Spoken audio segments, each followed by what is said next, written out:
They told you America would always lead, that no matter how fast the world moved, America would always be ahead economically, technologically, morally. But what if I told you that the very systems America built to secure its greatness are now the same systems that are dragging it into decline? What if I told you that while America clings to power, the world has already moved on, and the only people who don't see it are the ones inside the illusion? This video is not another mindless rant. It's not about blaming, it's about exposing. We are going to strip back the illusion of leadership, peel away the false comfort of legacy, and reveal why the world no longer looks at America the way it used to. And more importantly, what America must do right now to avoid becoming the next fallen empire. The truth is uncomfortable, but that's why no one's talking about it. They'll tell you America's enemies are overseas. They're wrong. The real threat is internal, psychological, philosophical, and it's spreading through the minds of leaders, CEO, politicians, and even the everyday citizen, blinding them to the evolution happening right beneath their feet. If you watch this to the end, you will never again see America the same way. You will understand what no news outlet, no politician, and no school will teach you. This isn't just about America, it's about you, because the fall of any empire begins with the fall of truth, and the rise of any leader, any nation begins with the courage to face it. Stay with me. You're about to hear the part of the story no one dared to say out loud. Until now.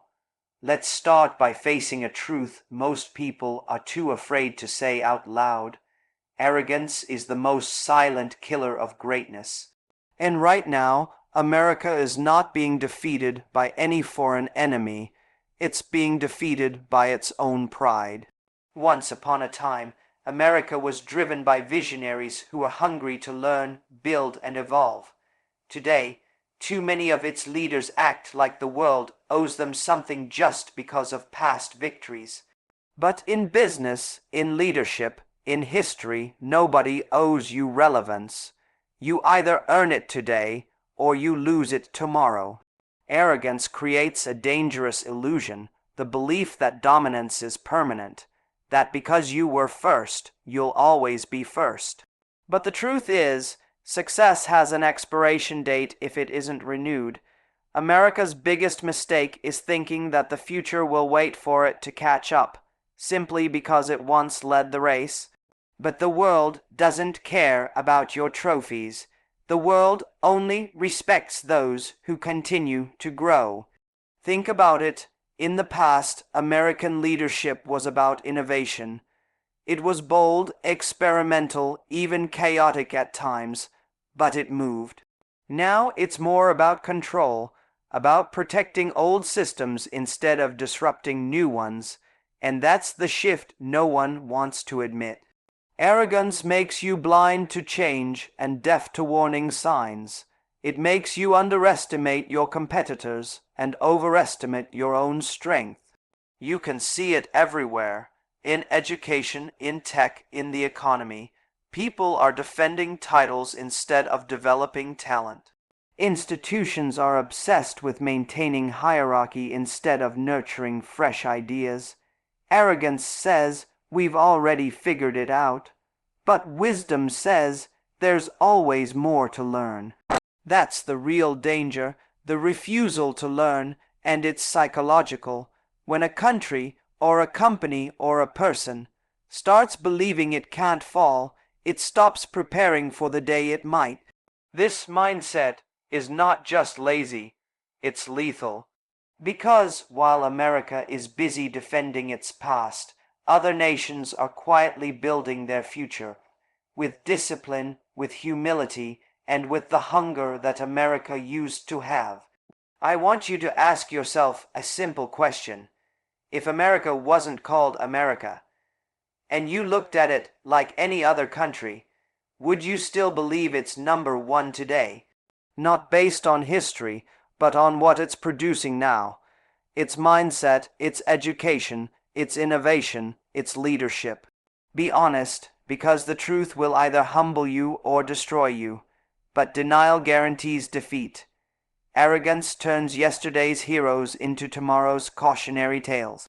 And if America doesn't rediscover the humility that built its greatness, it will become a museum of what used to be possible, instead of a factory of what's coming next. You don't stay great by being loud, you stay great by being better. Let's talk about something that very few people in power want to admit. The world has changed, but America hasn't. Or at least not fast enough, not deep enough, not where it matters most. What you're seeing today is a country still trying to solve 21st century problems with 20th century tools. And psychologically, this is what happens when a system becomes too attached to its own mythology, when it confuses its story with its strategy. The story goes like this. America is the leader of the free world, the birthplace of innovation, the engine of global progress. That story worked, it inspired, it motivated, it united, but here's the brutal truth: when you believe your story more than your current reality, you fall asleep. You stop adapting, you stop evolving, you start preserving instead of creating. That's where America is right now, trapped in the comfort of its own narrative, while the rest of the world is sprinting into a future it barely understands. Let's get more specific. Look at how innovation works today. It's decentralized, it's fast, it doesn't wait for permission. You've got 19-year-olds in Lagos building financial systems that reach further than legacy American banks. You've got entire startup ecosystems in India, Vietnam, and Eastern Europe, outpacing traditional Silicon Valley models, not because they're wealthier, but because they're hungrier. They don't need billion-dollar budgets, they need clarity, courage, and connection. That's the new currency of this age. Meanwhile, what is America doing? Regulating, litigating, and gatekeeping. Layer upon layer of bureaucracy that protects the old but punishes the new. The educational system is still based on memorization and obedience in a world that demands creativity and critical thought. The political system rewards polarization over problem solving, and the corporate culture, it's addicted to quarterly profits, shareholder approval, and brand optics. It's a system that fears risk more than it craves growth. The deeper issue here is psychological.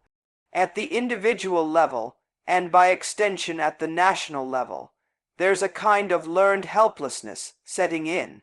A subconscious belief that we've already peaked, so the only thing left to do is manage decline. That belief is more dangerous than any external threat. It's the belief that makes people focus on safety over vision, on comfort over challenge, on appearance over truth. But let me be very clear. The future is not going to wait for America to get over its identity crisis. The world doesn't operate on nostalgia. It operates on results. And right now, those results are coming from people who were once called underdogs. Nations once dismissed as followers. Creators who were once laughed at because they didn't speak the language of innovation. Well, now they do. Fluently, and they're speaking it faster, cheaper, and in ways that solve problems more effectively than most of the legacy systems in the West. If you step back and look at this from a philosophical lens, you'll see something deeper than politics or economics. You'll see the danger of assuming permanence in a world defined by impermanence. Everything that grows must shed its old skin. Everything that leads must eventually follow before it can lead again. America is refusing that cycle. It wants to be eternally at the top without questioning whether its foundation still supports that position. What made America powerful was never just its economy or its military. It was its adaptability. its willingness to challenge its own thinking, to question authority, to tolerate failure in the pursuit of something better. That was the spirit of its greatest inventors, builders, and dreamers. But when a nation stops questioning itself, it stops transforming. It becomes a monument to what was instead of a mechanism for what could be. I'm not saying America can't regain its edge. It absolutely can, but not if it keeps trying to dominate the future using the language of the past. Not if it insists on pretending the rest of the world is still in its rearview mirror. That mirror cracked a long time ago. The only way forward is through deep reinvention of values, of education, of leadership, and of mindset. And that requires pain, that requires letting go, that requires humility. We are entering an era where intelligence is no longer measured by how much you know, but how fast you can learn. Where power is not in how loud your voice is, but in how deeply you can listen. Where leadership is not about controlling others, but about adapting faster than the world around you. These are not abstract theories, they are survival principles, and the nations that internalize them will rise. The ones that don't, they will be remembered not as global leaders, but as cautionary tales. So here's the reflection. If America wants to remain a symbol of what's possible, it must first become a student again of the world, of its own people, and of the truth it's been too proud to hear. The future belongs to the fast, the humble, and the brave. Everything else is just history waiting to be replaced. There is a common misunderstanding about power, especially in the modern West, and it's this, that power means dominance, that leadership means control, that to be respected you must be feared. But if you study the patterns of civilizations, of businesses, of individuals who have built lasting influence, you start to see something very different. You start to see that real leadership is not loud, it's not defensive, and it's certainly not built on fear. Real leadership is earned through humility, clarity, and the ability to serve something greater than yourself. Right now, America is losing the moral authority it once held, not because it's weaker, but because it's forgotten how to lead. And when a nation forgets how to lead, it starts to substitute fear for inspiration. It becomes obsessed with maintaining image rather than improving substance. It starts believing that its position entitles it to respect, rather than realizing that respect must be renewed through action, through principle, through results. This isn't just a geopolitical issue, it's a psychological one, a philosophical one, it's about identity. When a country, or a person, is deeply secure in who they are and what they stand for, they don't need to force others to follow. Their presence, their work, their integrity speaks for them. But when you're insecure, when your foundation is hollow, you start relying on external displays of strength to cover the internal absence of vision. This is where America is struggling. The world doesn't need another lecture on democracy. It doesn't need another policy wrapped in branding language. What the world needs, what it's waiting for, is a model of courage rooted in self-awareness. And that's the paradox of modern American leadership. It wants to be followed without asking if it's still worth following.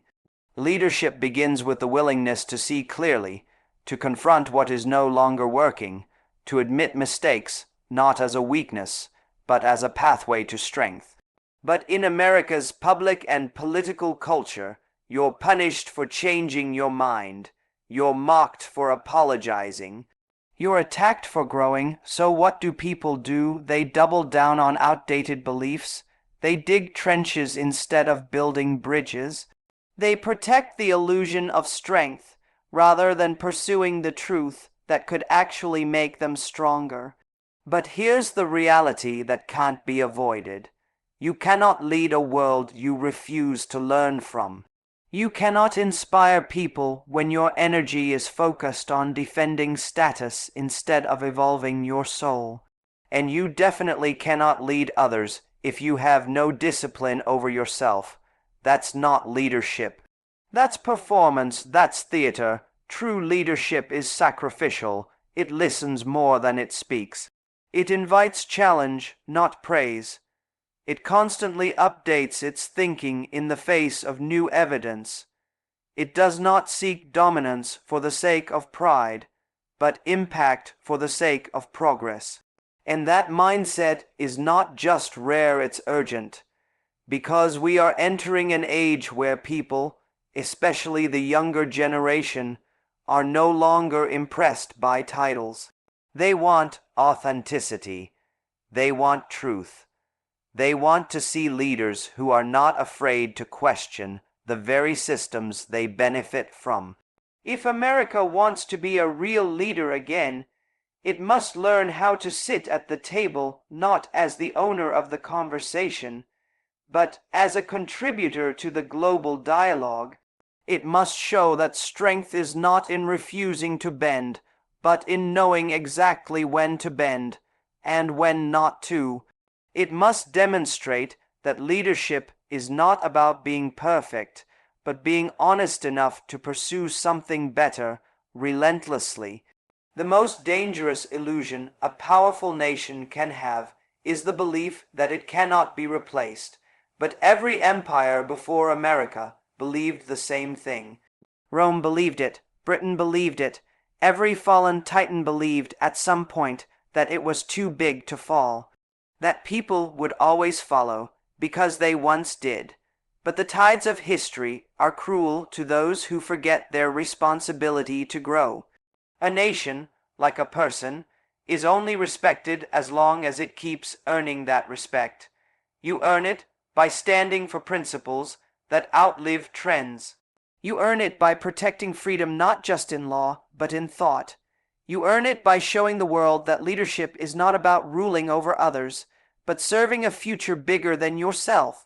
So, what should America do? It should stop asking, how do we stay on top? And start asking, how can we help the world rise? That question leads to a very different path. One based not in fear, but in vision, not in arrogance, but in alignment. That is the kind of leadership that transcends time. If you want to be followed, be worth following. And that begins, always, with the humility to listen before you speak. The world is still listening.